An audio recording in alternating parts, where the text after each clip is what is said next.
Hey, this is C&D channel. I'm Chris. This is MMA for you. I'm going to be doing my predictions for the Ultimate Fighter 21 finale, which happens Sunday on July 12th. Overall, it's actually a very deceptively, there's some fights, I don't want to say deceptively good, but there are definitely some sleeper fights here. Some good UFC debuts too. Michelle Waterson fights on this card. Kamaru Usman versus Hayder Hassan and Vicente. What is it, Luque? I think it's Luque versus Michael Graves. Not too bad. Blanco versus De La Torre could be good. Magalhaes versus Samman actually doesn't look too bad. This is one of those deceptive cards that could actually be good. Tough to really say though. Let's get started. In the main event, we have Jake Ellenberger versus Stephen Wonderboy Thompson.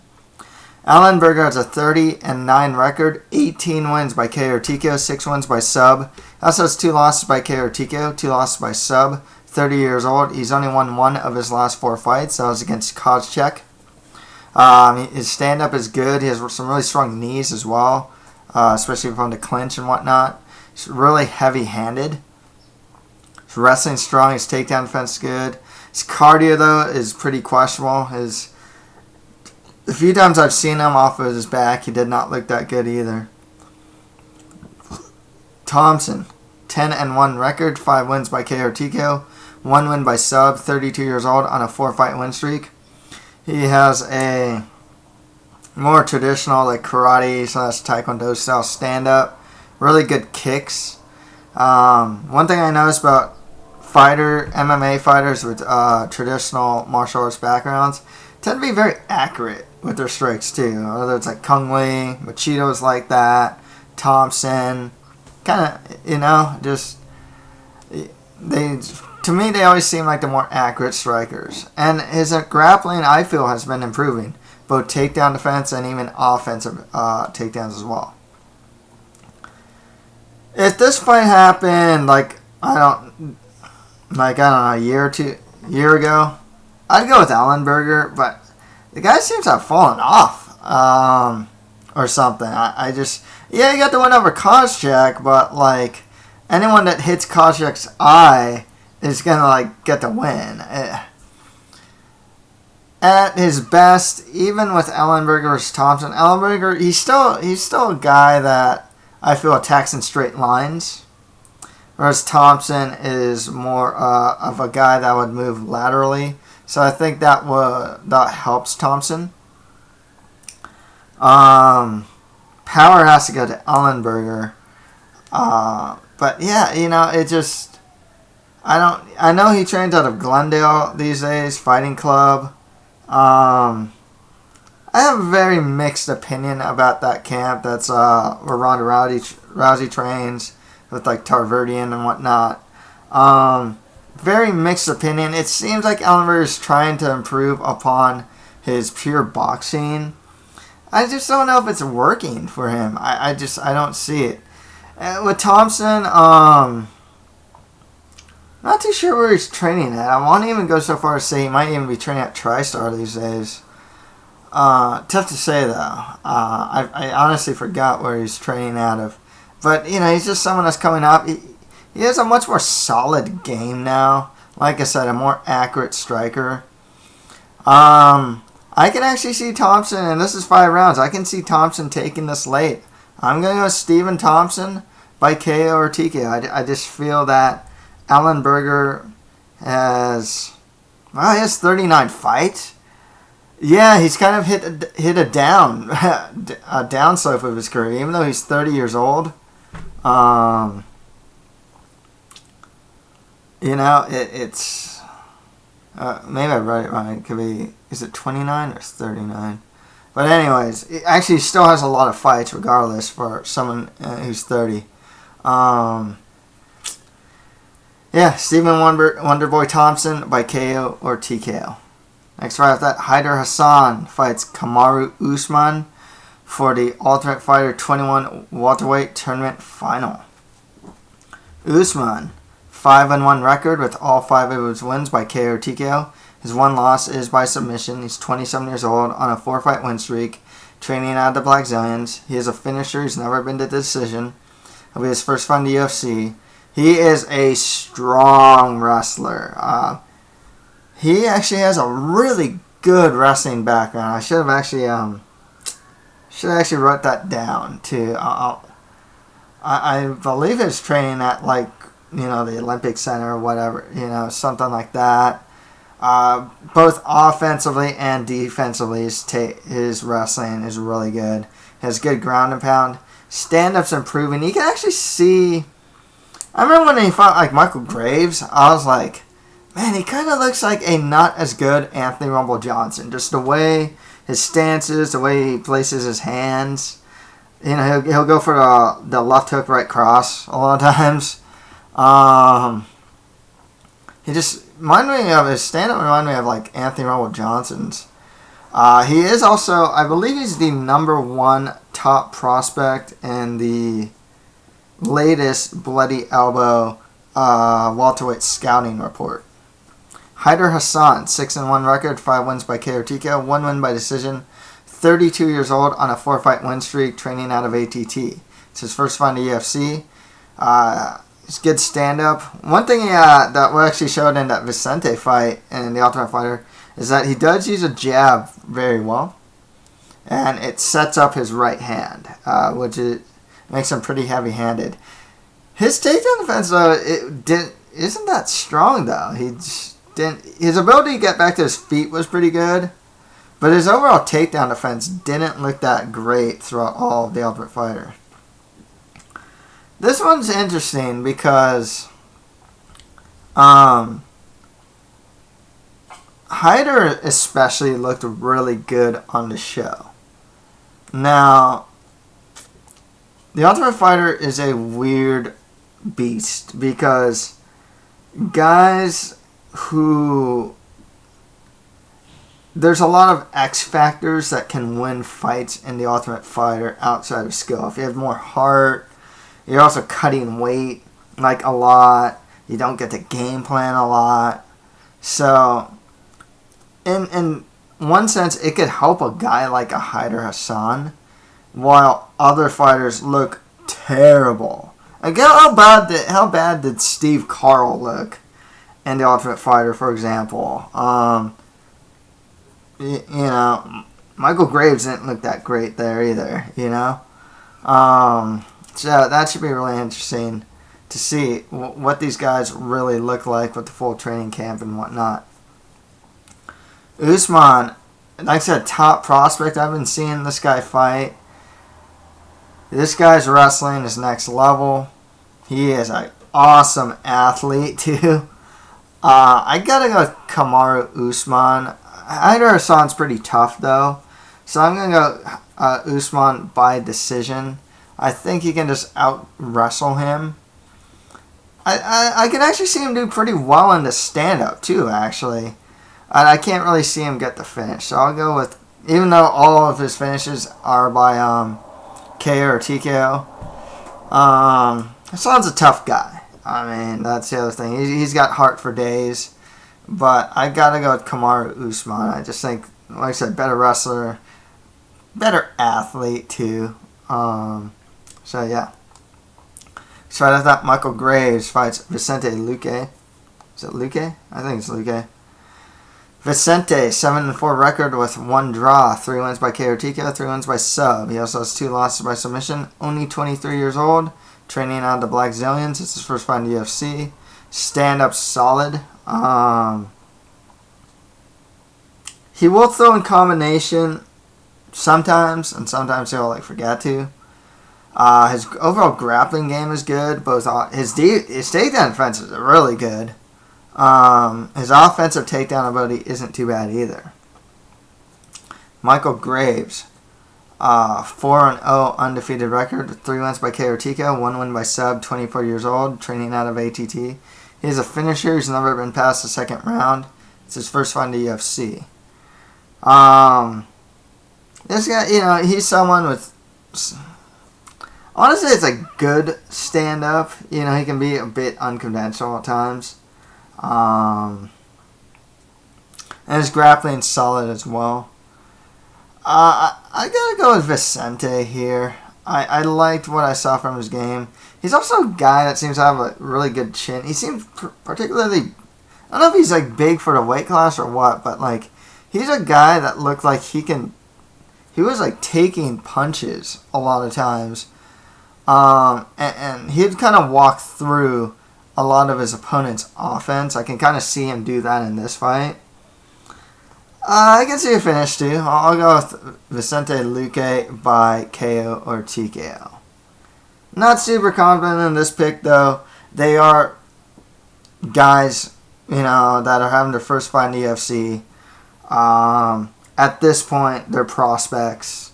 So it's really hard to say where they're at. It's like they're going to be improving like from fight to fight. But I'll go Vicente Luque by KO or TKO. Next right after that, Cezar Ferreira fights Jorge Masvidal. So Ferreira has an 8-4 record, 3 wins by KO or TKO, 2 wins by sub. Also has 3 losses by KO or TKO. He's 30 years old, training on the Black Zillions. He is an Ultimate Fighter winner. It's his first cut to 170, which is crazy because I thought he was big for 185. I never saw the guy and thought, oh yeah, the reason why Cezar Ferreira's losing is because he's smaller than his opponent. No, not at all. He's usually the bigger guy, He does have a capoeira background with strong kicks, good wrestling. I believe he's a Brazilian Jiu-Jitsu black belt as well. Has a good guillotine. Chin is pretty weak, and he's one of few fighters in the UFC that is weak at boxing range. Others that are really weak at boxing range, Alistair Overeem and Joanne Calderwood's actually really bad at boxing range. It's just they get hit very easily and hard at boxing range. There's a couple others too that are just not good at that range. Jorge Masvidal, 28-9 record, 10 wins by KO or TKO, 2 wins by sub. He also has 2 losses by submission. He's 30 years old, training out at ATT. He's moving up to 170, or back up to 170, because he's fought at 170 before. His takedown defense is really good. His counter wrestling ability to get back to his feet is really strong. If you take him down, it's hard to keep down. He's hard enough to take down, really. His boxing is solid. He has a strong chin and an underrated Brazilian Jiu-Jitsu game. Honest truth, just from a skill set analysis, Jorge Masvidal all the way.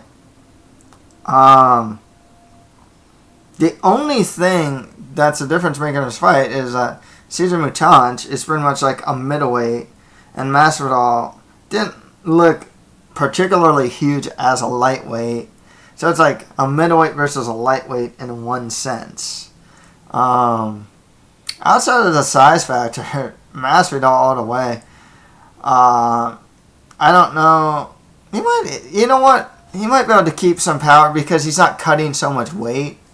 He might actually be able to retain, good power, better consistency. He doesn't have to worry about energy conservation as much. Our Masvidal does. The other thing is, too, I don't know what Cezar Mutanch can really do to Masvidal outside of some, like, big kick or some, like, looping overhand. It's... The range that Masvidal likes to fight is a range that I feel Cezar Ferreira is terrible at. Boxing range. And Masvidal likes to box. That's one of his primary... I mean, he'll kick, too. But a lot of times, he'll like to box his opponent. Ferreira's a good wrestler for MMA, but he's not a great wrestler, and I can see Masvidal defend his takedowns.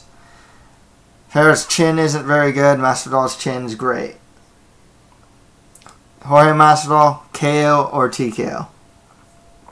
So right after that, Angela, Your Majesty Magana fights Michelle, the Karate Hottie Waterson. Waterson, 12-4 record, 3 wins by KO or TKO, 7 wins by sub. She also has 2 losses by submission. 29 years old, training out of Jackson Winklejohn. She is a former Invicta FC Atomweight champion, beating Jessica Penny for it, losing to Erica Tabercio. That will be her first fight in the UFC. She does actually have some solid Muay Thai. A lot of her game really is on the ground, though. She has strong scrambles on the ground. Her Brazilian Jiu-Jitsu is good. She goes for a lot of high-risk moves, though. I mean, there are times against, like, Tabercio, for example, she'll, like, go for a flying armbar and just totally lose position. That's the other problem with Waterson. On the ground, especially because she's so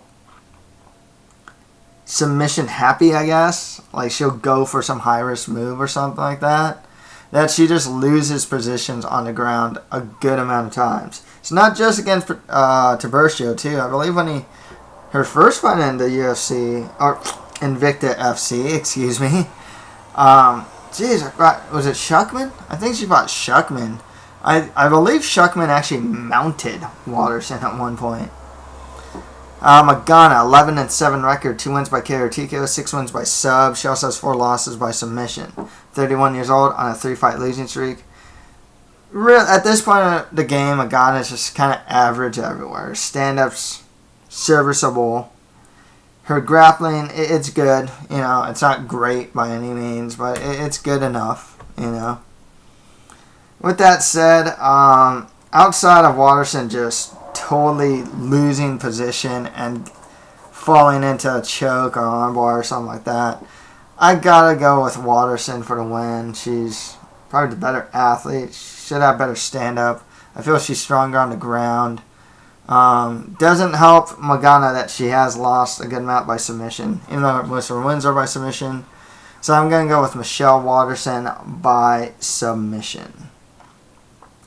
Next fight, I thought Russell Doane fights Jerrod Sanders. Sanders, 14-3 record, 2 wins by KO or TKO, 6 wins by sub. Also has 2 losses by submission. 34 years old on a 2-fight losing streak. Trains out of ATT, Oklahoma City. He's a good wrestler. His stand-up's just kind of average. Russell Doane, 14-4 record, 6 wins by KO or TKO, 5 wins by sub. He also has 2 losses by submission. 20 years old, trains out of Hawaii Elite MMA. I believe Louis Smolka also trains there. I want to say even like Max Holloway will train there as well. Doane's game, he's a good wrestler, actually. His Brazilian Jiu-Jitsu skills are solid. He can take the back pretty well. Stand-up, I'd say, is just average. With that said, I feel that I think credential-wise, Sanders is probably the better wrestler credential-wise, but as far as MMA wrestling goes, I like Russell Doane's game. Mixes and takedowns pretty well. Can take the back. Get good positions. So I'm going to go with Russell Doane by submission to win that one. Okay, on to the prelims. Willie Gates fights Darrell Montague. Is that Montague? No, I think it's Montague. Montague has a 13-4 record. 5 wins by KO TKO, 5 wins by sub. Has 2 losses by KO TKO, 27 years old on a 2-fight losing streak. Losing to John Dodson and Kyoji Horiguchi. Man, that is a tough welcome to the UFC there. I mean, just 2 of the heaviest, it's like, both those losses are by KO or TKO, and it's by those guys, Trains out of Millennium MMA with Lawrence Larkin. Stand-up's good. He's a good wrestler, actually. His overall grappling game's not too bad. His chin's a bit questionable, though, I guess. But considering who he fought and got knocked out from, wait, no, Horiguchi, did he knock him out? I forgot. Trying to think now. I don't know if Horiguchi actually knocked him out. Now I think about it. I know Dodson did. Anyways, Willie Gates, 11-5 record, 4 wins by KO or TKO, 4 wins by sub. House has 3 losses by submission. He fought against John Moraga and lost. So that was pretty tough too. He can do a little bit of everything. He's kind of tall too. He's 5'8", whereas Montague's like 5'6". His stand-up's not too bad. His grappling isn't too bad either. His takedown defense probably at least use some work. So yeah, this one's just really hard for me to call. Honest truth. I'm leaning towards Darrell Montague to be able to out-grapple Gates. I'll go with Darrell Montague by decision. Not confident at all with this pick, though. I feel this fight can go both ways, really. And Willie Gates, actually, he hits pretty hard, too, if I'm not mistaken. I think he actually hurt Moraga in his fight at one point. So, yeah, that's one thing to consider. Anyways, next fight after that, Maximo Blanco fights Mike De La Torre. De La Torre, 13-4 record with 1 no contest, 6 wins by KO TKO, 6 wins by sub. He also has 3 losses by submission. 28 years old, training out of MMA Lab. De La Torre is interesting. If I'm not mistaken, didn't he start out as a lightweight against Bocek, right? And did really well against him. Defended his takedowns well and whatnot. He just pinned against a cage a lot during a lot of that fight. And he got a really good win in his last fight against Trevor. Yeah, so about his game, his stand-up's good. He's a solid striker. His overall grappling game's good. His takedown defense is solid, and he can work an overall good grappling game as well. Maximo Blanco, 11-6 record with 1 draw and 1 no contest. 7 wins by KO TKO, 4 wins by decision. He also has 2 losses by submission. 31 years old on a 2-fight win streak. Strong wrestler. Stand-up's good. He's really heavy-handed. The biggest problem with Maximo Blanco is this guy is a foul machine. This guy, I remember when he fought with Sam Cecilia, that guy grabbed the fence so many times. I remember he was in a weird position against Pat Healy, where it was like was it an armbar threat or some weird position? Starts kicking him in the face. And this guy he's kind of a head case because he fights like Marcus Brimage and is just totally against Brimage. He's just like he didn't do much. I mean, there's no output at all. So the thing with Maximo Blanco, I mean, the guy's skill, when he's on it, he's on it. When he's off it, he looks really bad. Mike De La Torre, at the very least, is very consistent, whereas Blanco is more dynamic. Gosh, I was going to pick Blanco. I'm actually thinking of re-picking De La Torre, because De La Torre has a more consistent game. Whereas Blanco, man, I don't know where that guy's at. He's either going to look like a top 10 guy or look like a bottom 30 guy. You know, I mean, that's really Maximo Blanco right there in a nutshell. I'll go Maximo Blanco. He actually hasn't been winning by KO or TKO lately. I think all of his wins so far have been by decision. De La Torre is pretty tough. Maximo Blanco by decision. Not super confident in this pick because it's Maximo Blanco. This guy just... his mental game just isn't there, in my opinion. Let's fight after that. Dan Miller fights Trevor Smith. Trevor Smith, 12-6 record, 1 win by TKO, 9 wins by sub. He also has 4 losses by KO TKO. 34 years old. He's the taller fighter at 6'2". He's only won 3 of his last 8 fights. His stand-up, kind of just average, you know. His Brazilian Jiu-Jitsu game is actually pretty good. His overall wrestling game isn't too bad either. Dan Miller, 14-7 record with 1 no contest, 1 win by TKO, 9 wins by sub. Wow, they are very similar. He's 34 years old, 6 foot. Dan Miller's only won 3 of his last 9 fights. So they're very similar record-wise. They can strike. It's not their biggest strength, but they're not necessarily weak there. It's not like they're not a total liability in the stand-up or anything like that. But their grappling games are actually pretty solid. Miller, his last time he fought was in March 2013. I believe this fight's back at middleweight. So he was fighting at welterweight for a while. He's just a well-rounded guy. Like I said, stand-up's average. He has a strong guillotine. His wrestling's good, and his Brazilian Jiu-Jitsu game is solid. Tough to say how Dan Miller's gonna perform after the layoff. Trevor Smith's kind of a soft one. Like I honestly feel it's kind of a softball, but that even then with the layoff and whatnot, Trevor Smith can win it.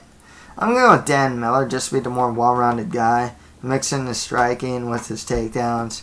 He's also just really tough and gritty, you know, Dan Miller is. Dan Miller, I'll go by decision here. Maybe he gets a sub too. Maybe like a guillotine. It's either a submission or decision.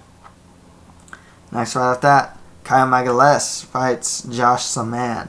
Tough one for me to call, in a very underrated fight here, actually. I really like this fight. Both of these guys are up-and-comers in the middleweight division. So, it's an interesting fight in that sense. And they're still in their 20s. They're both 27 years old. Caio Magalhaes, 9-1 record, 3 wins by KO TKO, 3 wins by sub, 27 years old, he's 6'1". He's on a 4-fight win streak, training out of Dragon Fight in Nova União. He's a Brazilian Jiu-Jitsu black belt with improving boxing. He's shown to be pretty heavy-handed as of late. He's also a guy that commits fouls, though. I believe against Trevor Smith, he kept punching him back to head. And then I want to even say there's another fight where he was punching the back of the head, too.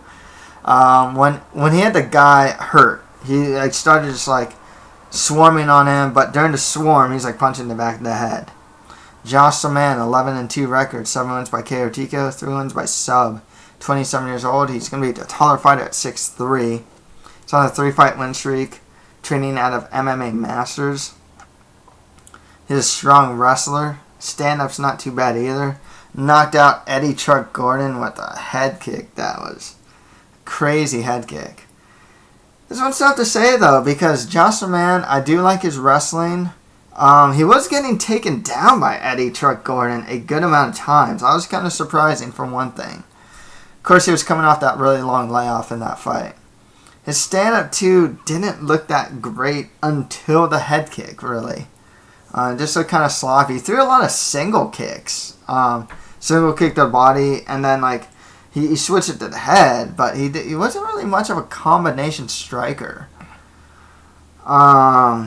Magalhaes is weird. His only loss is to Buddy Roberts, and since then has just looked good. His stand-up's been greatly improving. His overall grappling game is good. He's big. They're both big for the weight class.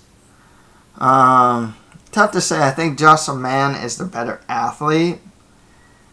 But I'm liking what I'm seeing out of Caio Magalhaes' game a little better these days. I don't know if he can beat Samman's striking. That's the thing. I'm a bit questionable about. Also, another thing with Josh Samman, I forgot to mention, his ground and pound is really strong. He'll actually double punch people too. But he just has, that's one of the strongest parts of his game is his ground and pound. He is really good there. I'm going to go Caio Magalhaes. One thing is, I do think that Magalhaes could possibly get takedowns on Samman. And in the stand-up, I think they're relatively even. I'd argue that Magalhaes is, at this point, the better boxer. So, I'll go Caio Magalhaes by decision. Really tough one for me to call, though. Okay, on to the prelims. Dominic Waters fights George Sullivan. So I saw one fight with Waters. It's against Kenny Ento. Waters has a 9-2 record, 3 wins by KO TKO, 2 wins by sub. He's on a 3-fight win streak. It's his first fight in the UFC, and he's taking this fight on short notice. What I saw from him against Ento, he had some more recent fights that I couldn't find. Stand-up was just average. I didn't really like his output though. He seemed a bit low output. His wrestling was good. He seemed to have a nice double leg, but that was about it. George Sullivan, 16-4 record with 1 no contest, 11 wins by KO or TKO, 5 wins by decision. He has 3 losses by sub. 34 years old, training out of Pellegrino MMA. He's has good stand-up. He's very game. That's the thing with Sullivan. He's a guy that'll force his opponent to work throughout the whole fight. I mean, yeah, he just most recently lost to Tim Means, but Tim Means is really good. I totally underestimated Tim Means in the last fight. But yeah, I don't think Dominic Waters is Tim Means, first of all. Sullivan, he's like a sprawling brawler. He's a guy that his stand-up's good. He's always in his opponent's face. He throws good volume. And he's just always working. So I'm going to go George Sullivan by KO or TKO. I just think he's just going to outwork Waters. So, to recap the main card, I have Stephen Thompson over Jake Ellenberger. Kamaru Usman over Hayder Hassan. Vicente Luque beating Michael Graves. Jorge Masvidal over Cezar Ferreira. Michelle Waterson beating Angela Magana, and Russell Doane beating Jerrod Sanders. On the prelims, I have Darrell Montague over Willie Gates, Maximo Blanco over Mike De La Torre, Dan Miller beating Trevor Smith, and Caio Magalhaes over Samman. And on the Fight Pass prelim, I have George Sullivan over Dominic Waters. So that's it for my predictions for the Ultimate Fighter 21 finale. If you have any comments, just leave them below. And that's it for MMA for You. Thank you guys very much.